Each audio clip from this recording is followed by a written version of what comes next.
Muy buenos días, bienvenidos a mi canal de Rubén Fidalgo. Hoy os vuelvo a traer un coche de esos de los que no hay demasiados, y es que apenas se fabricaron 11.600 y poco unidades de este Alpine A310.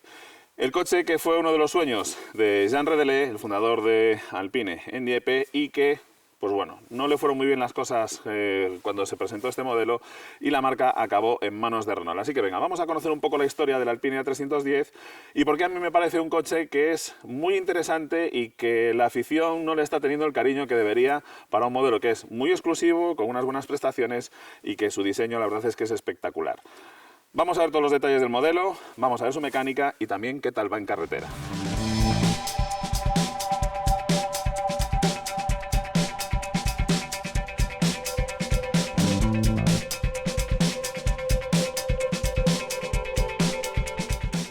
Igual que hice con la prueba del Saab Sonet, que era un coche muy bajito, ponerme de cuclillas para que entrase en un primer plano el coche completo, que es el verdadero protagonista de esta prueba, voy a hacer lo mismo en este Alpine, y es que también es un coche extremadamente bajo. Estamos hablando de que tiene apenas 1,14 m de altura desde el suelo hasta el techo. Cuando se presenta el Alpine A310 en 1971 en el Salón de Ginebra tenía otro frontal, ¿de acuerdo? Tenía una vitrina de cristal prácticamente de lado a lado y unos característicos 6 faros que le daban un aspecto súper futurista, aquello parecía un ovni.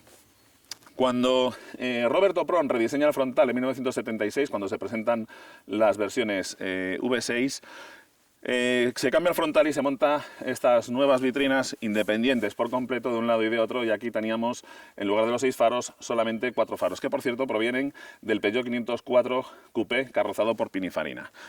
A mí personalmente, con este frontal y este color gris antracita que tiene esta unidad, que es bastante extraño, casi todos los vais a ver en azul metalizado, en gris plata, en blanco, algún rojo, pero este color gris antracita la verdad es que es el primero que veo. Como digo, en este color a mí me recuerda bastante al protagonista de las primeras películas de Mad Max, al Ford Falcon Interceptor V8, con este tipo de frontal. Las primeras unidades, cuando se presenta el Alpine A310, montan el mismo motor que los modelos más potentes del Alpine A110, el modelo al que supuestamente iba a sustituir. Como es un coche que pesa alrededor de 150 kilos más que el Alpine A110, porque es bastante más grande, con las mismas prestaciones del motor, al final el coche tenía peor rendimiento. Y eso enfrió bastante las ventas en los primeros años del Alpine A310. Y apenas se fabricaron unas 2.000, 2.100 unidades de la versión con el motor de 4 cilindros. En 1976 ya nace la versión con el motor de 6 cilindros PRV, del cual hablaremos después en detalle, y este ejemplar es ya uno de esos V6. Concretamente esta unidad se fabrica en 1982, una de las últimas, ya que el A310 deja de fabricarse en 1984. Así que ya veis que ha tenido una vida bastante longeva entre 1971 y 1984, si bien es cierto que las ventas no fueron ninguna maravilla y en todo ese periodo se vendieron apenas 11.609 unidades.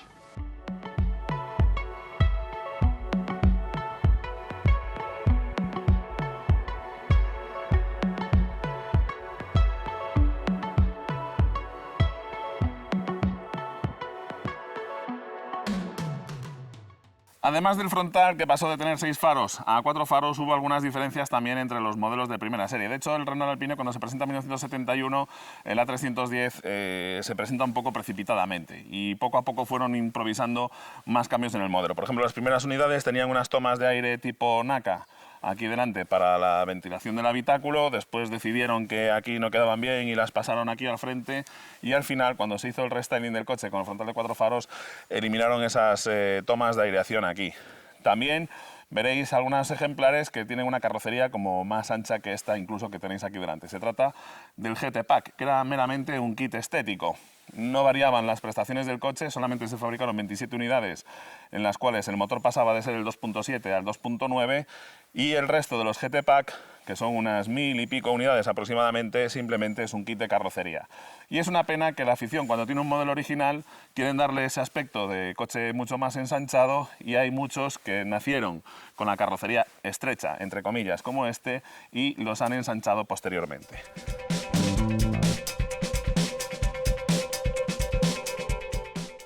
Bueno, desde este ángulo es donde más vais a poder apreciar lo bajito que es el coche, 1,15 m exactamente desde el techo hasta el suelo. y 4,18 m de largo. Es un coche que crece bastante con respecto al A110 y eso le permite tener dos pequeñas plazas adicionales detrás de los asientos delanteros. De hecho, es una especie de 2+2, al igual que en su momento había hecho Alpine con el A108 GT4, que también lo había estirado un poco. De hecho, tienen la misma distancia entre ejes que ese modelo, 2,27 metros de distancia entre ejes. Este modelo es posterior a 1981. En el 81 los Alpine A310 V6 reciben alguna serie de modificaciones que mejoran muchísimo el comportamiento del coche, y es que integran en ellos la suspensión trasera y también los bujes y frenos de los Renault 5 Turbo, de forma que cambiaron las llantas. Las llantas son las mismas que las del Renault 5 Turbo y los bujes, si os fijáis, pasan a ser de 4 tornillos. En las primeras unidades los bujes eran de 3 tornillos y tenían unas llantas también espectaculares, casi lenticulares. La carrocería es de fibra de vidrio. Después os hablaré de cómo es el chasis del coche. Muy aerodinámica, de hecho, con 150 caballos tenía una velocidad punta de 225 km/h, y eso se debía en gran medida a lo aerodinámico que es el coche, sobre todo porque tampoco es demasiado ancho. Estamos hablando de que no llega al 1,70 m de ancho, incluso en esta versión V6, que aunque no es la GT Pack, es un poquito más ancha que en los primeros años.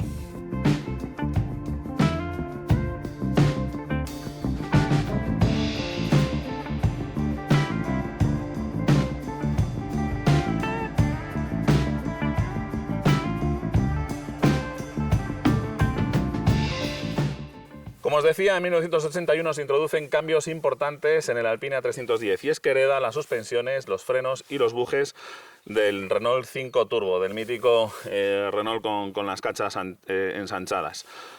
Sabéis que suelo criticar cuando pruebo un coche moderno que tenga distinta medida de neumático en el eje trasero que en el eje delantero. ¿Por qué? Porque la mayoría de los coches que pruebo tienen mucho más peso delante que detrás, o como mucho el 50% del peso sobre cada eje. En este Alpine A310 tenemos una distribución de pesos del 65% del peso en el eje trasero y solamente el 35% del peso en el delantero, de forma que es normal que hayan querido meterle más anchura de goma detrás. De hecho, viene calzado con unas ruedas TRX.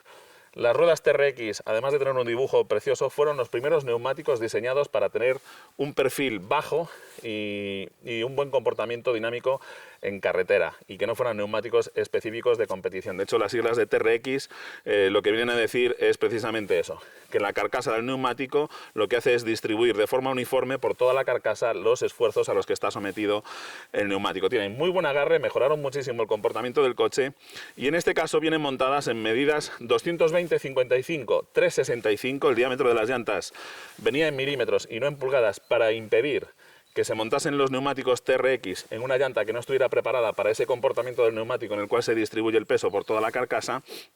Y delante lleva unos neumáticos de 190 milímetros de ancho y además solamente 340 milímetros de diámetro de llanta.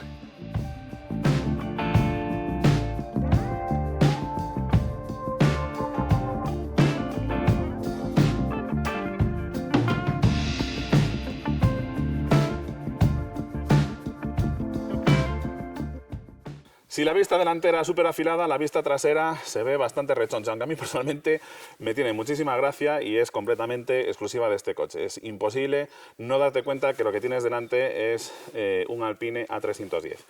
Algunos cambios que se introdujeron en el V6, bueno, pues el primero, el más evidente, es que tenemos este spoiler. Al principio no lo traían, ¿de acuerdo? Lo que busca es mejorar un poco la adherencia del eje trasero y también la aerodinámica a base de provocar un poquito más de efecto cam en la trasera del coche. Os voy a pedir ayuda, y es que estoy casi seguro de que este alerón lo he visto montado en algún otro coche. Me suena muchísimo estas hendiduras, aunque colocado en otra disposición. A ver si vosotros os dais cuenta de qué modelo es, porque yo exactamente no lo ubico. Lo que sí que tengo claro es que los pilotos provienen de los Renault 15 y 17. Y otro detalle a tener en cuenta es que, si os fijáis aquí, se llama Renault Alpine. Al principio, cuando se presenta este coche, lo que se veía era, al principio, el nombre de Alpine y después el nombre de Renault. Y es que, por desgracia, la marca de Jean Redelé en los años 70 lo pasó bastante mal financieramente, y a finales de los años 70 Renault adquiere por completo Alpine y pasa a ser la propietaria de la marca, con lo cual invierte en el orden de los factores y pasa a tener más protagonismo el nombre de Renault. De hecho, su sucesor, los GTA y los V6 Turbo, son modelos ya fabricados bajo la tutela exclusiva de Renault.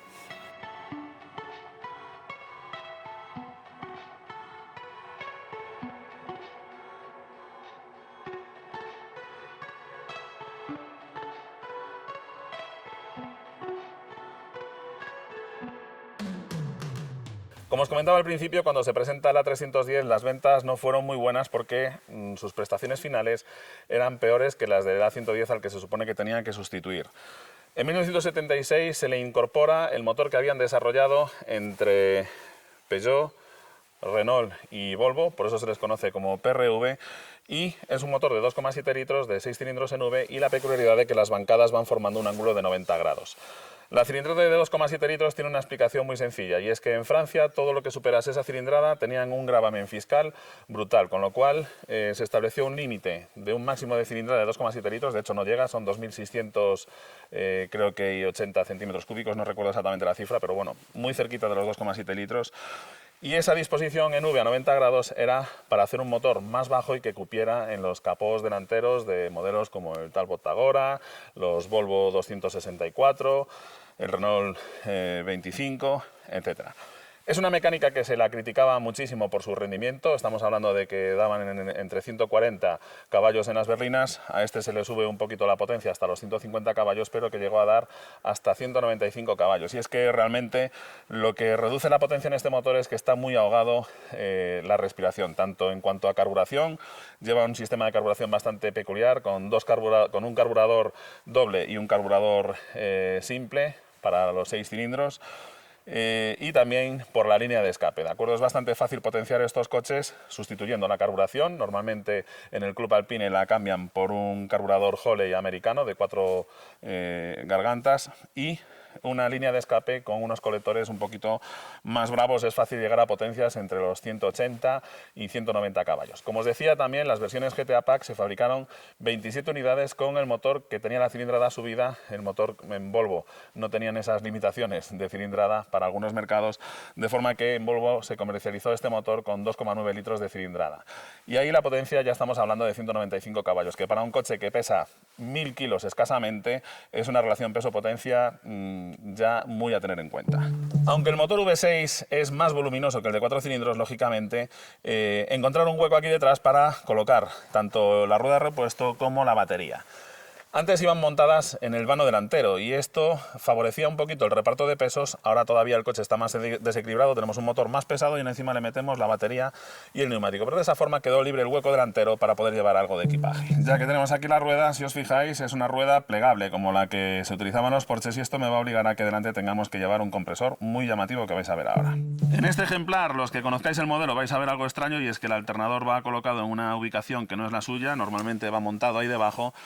Pero lo modificaron y lo montaron aquí arriba de una forma bastante más inteligente, porque ahí debajo va justo encima del colector de escape y suelen sufrir bastante los alternadores. Aparte de que la sustitución es complicada y te abrasas las manos. Bueno, como os decía, el hecho de meter la batería detrás y también la rueda de repuesto detrás ha permitido tener este pequeño cofre que, bueno, es de aproximadamente unos 60 litros. Y aquí tenéis el compresor para inflar el neumático de emergencia. Ya veis que, bueno, no es cosa nueva lo de tener los kits de reparación de pinchazos. La boca de llenado del depósito de combustible y esta funda en la que guardar el neumático cuando pinchemos, aunque eso sí, sobre todo las ruedas traseras no van a caber aquí, las vamos a tener que llevar en el pequeño hueco que tenemos detrás de los asientos delanteros.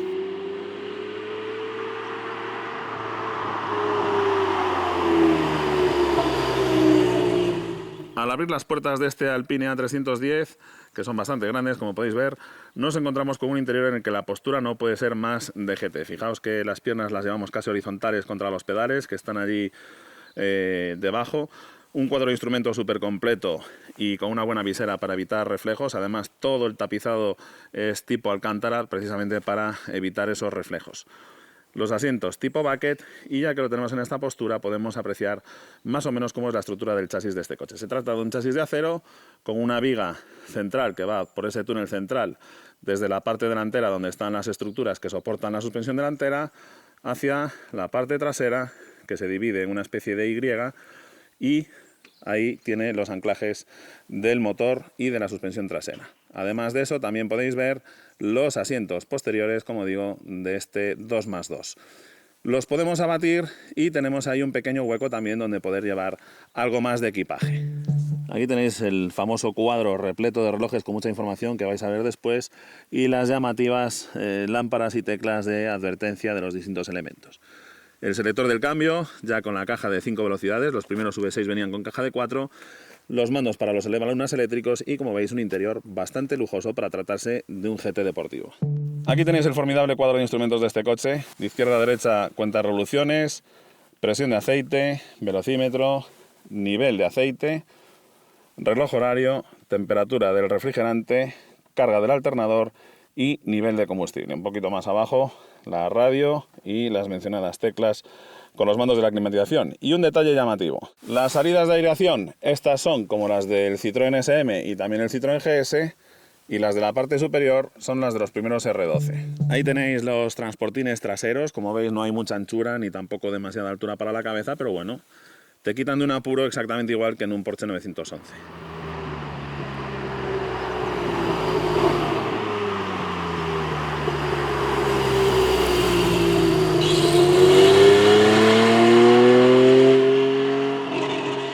Muy bien, pues vamos a ponernos a los mandos de este Alpine A310 y ver qué tal rueda. La verdad es que me gusta muchísimo la postura de conducción, es Super Sport.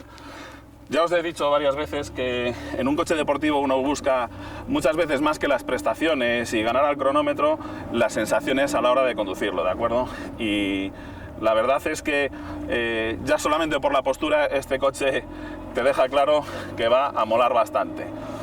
Me encanta el sonido del motor aquí detrás de las orejas. Es un motor súper elástico. La caja de cambios tiene buen tacto, los recorridos no son muy largos. Se le criticaba mucho que la postura de los pedales quedaba muy desplazada hacia la derecha. A mí lo que más incómodo me resulta es que no tengo donde meter el pie izquierdo y tengo que llevarlo la pierna aquí un poco revirada hacia atrás, pero sí que me gusta la postura de las piernas y la postura de conducción. La visibilidad hacia adelante es buena, hacia atrás pues bueno, no tanto, pero tampoco se ve demasiado mal, la verdad. El motor es súper elástico, fijaos, tercera, lo dejamos morir 1500 vueltas, lo llevamos en plan relax hasta que coja un poquito de temperatura el refrigerante. Es muy silencioso dentro, me lo esperaba más ruidoso, la verdad, pero la verdad es que es casi como una berlina esto. Es súper silencioso dentro. La verdad es que también me sorprende lo cómodo que es. Es un coche en el que vamos pegados al suelo y, sin embargo, las suspensiones son muy confortables. Hay que tener cuidado con la segunda, porque la marcha atrás y la segunda están casi en el mismo sitio, y ya me previno Santi, su dueño, al que le agradezco que me lo haya dejado, que tenga mucho cuidado al hacer las reducciones de tercera a segunda, porque a veces es fácil meter la marcha atrás por error. El motor es súper elástico.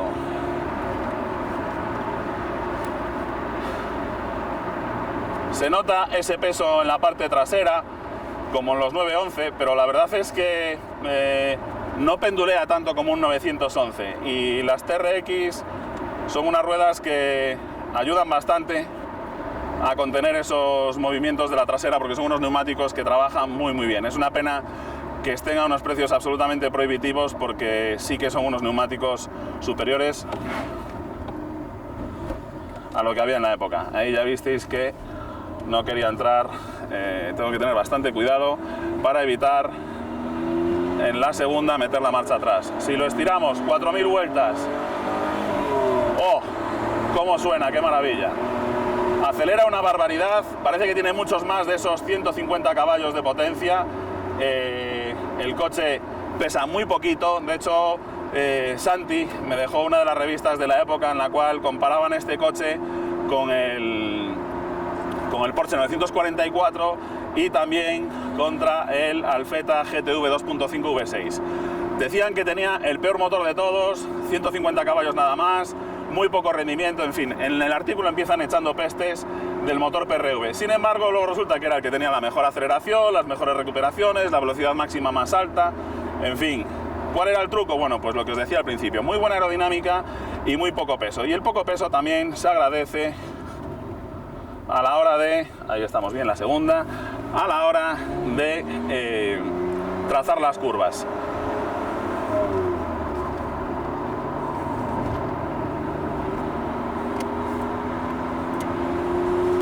En competición, los Alpine de grupo 4 tuvieron bastantes buenos éxitos en competición, como digo.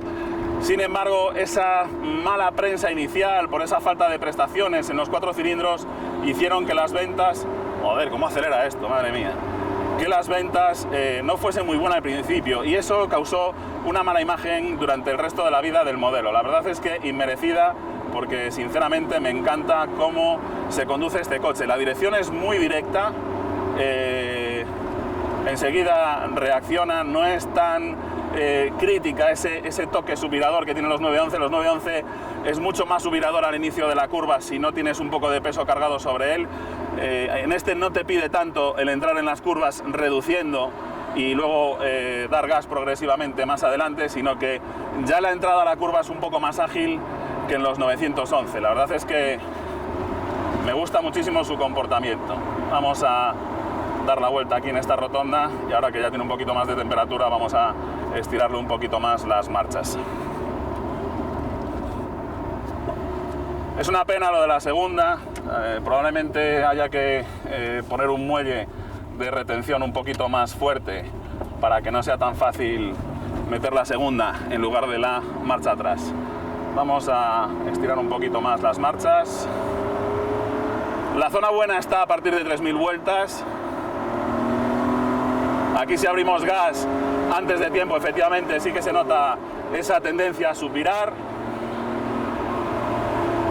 Pero bueno, no es exagerada y esto es más un error de conducción que un defecto del coche. No debemos abrir gas bruscamente nunca antes de tiempo, porque lo que hacemos es descargar el peso del eje delantero, que ya no tiene mucho, y que el coche no quiera entrar en el giro. Si empezamos a abrir gas, cuando ya empezamos a abrir la dirección, tenemos muchísima motricidad y la verdad es que el coche corre una barbaridad. La tercera es un pelín larga, pero bueno, como el motor es muy percherón, puede de sobra con ese desarrollo.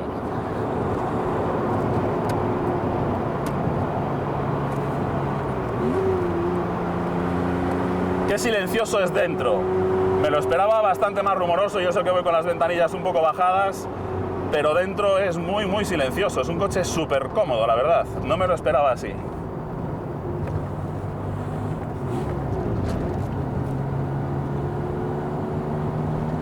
Me está gustando mucho. Vamos a buscar un sitio un poquito más revirado. Oh, la aceleración es sensacional. ¡Fu! Corre mucho este coche. La verdad es que me gusta además ese tacto percherón. Tiene un margen de revoluciones muy amplio en el que respira muy bien. Estamos hablando de que desde las 3000 hasta las 6000 vueltas va muy bien. El par motor está en el entorno de los 205 Nm. No está nada mal de par y la verdad es que el coche reacciona muy bien. Vamos a una zona con un poquito más de giro, a ver qué tal va. Fijaos, 2000 vueltas en quinta, cuesta arriba. No vibra nada, no se queja.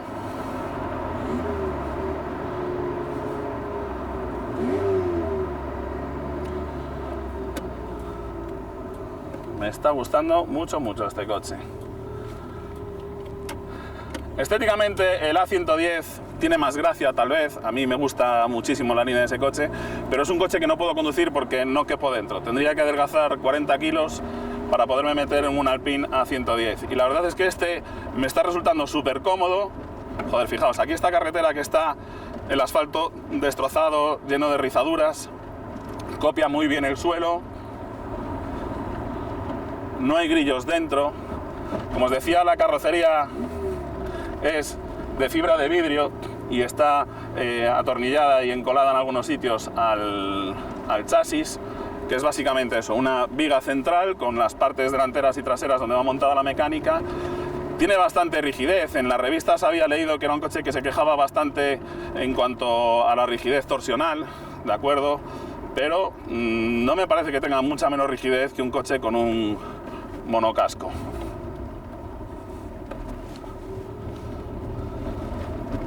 y desde luego me sorprende el buen trabajo de las suspensiones. Me sorprende hasta cierto punto, porque en uno de los artículos que leí para informarme sobre el modelo, comentaban que en el circuito de Montlerí, que ya estaba bastante destrozado en cuanto a asfalto, era uno de los pocos coches que llegaba a alcanzar la velocidad máxima porque era capaz de hacer el trazado con el mal estado en el que estaba el asfalto a fondo. En otros coches, cuando se trataba de ir a fondo, las suspensiones eran demasiado duras y el coche empezaba a rebotar sobre las crestas, o demasiado blandas y digamos que el coche perdía, hacía topes y llegaba a golpear los bajos en los baches que había en el trazado de Montlerí. Sin embargo, con el Alpine A310 fueron capaces de hacerlo, y la verdad es que aunque no he probado ningún V6 con las suspensiones anteriores a esta reforma que hicieron del R5, aquí el trabajo es muy bueno, ¿de acuerdo? El coche realmente, las suspensiones trabajan muy bien, y por supuesto los neumáticos TRX también van muy bien. Como digo, si lo conduces bien, dándole gas cuando ya estás empezando a abrir la dirección para que ese subviraje no sea tan acusado, el coche tiene una conducción, la verdad es que deliciosa. Personalmente me parece, pues en algunos detalles mejor que la del 911. De hecho, me parece que el morro entra mejor en los giros que el de los 911. La motricidad es muy buena, el tacto del freno también me gusta mucho, y me gusta también ese compromiso entre confort y deportividad. La postura de conducción es sensacional. Lo que sí que me parece criticable es el hecho de no tener un sitio donde poder meter el pie izquierdo y tener que llevar la pierna aquí contraída, que después de horas y horas conduciendo se te acaba adormeciendo. Otro de los detalles que criticaban del motor PRV es un motor que el Triumph desarrolla antes de la crisis del petróleo, y no estuvieron demasiado preocupados por los consumos, y se criticaba bastante los consumos de este motor. En las revistas de la época, lógicamente, yo ya aquí no voy a poder medir el consumo, hablan de cifras en el entorno de los 13-15 litros, que es un consumo elevado para un coche con una buena aerodinámica y alrededor de los 1000 kilos de peso, ¿de acuerdo?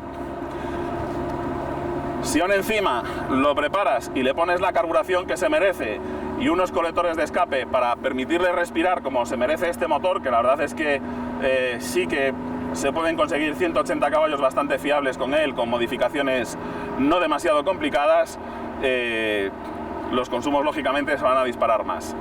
Me encanta la vista de la instrumentación, se ve muy bien, además con estos diales fosforescentes que son muy nítidos incluso con el sol de frente. La posición, salvo por la pierna izquierda, es muy buena, y en fin, el coche tiene ese toque que uno espera en un GT auténtico como este.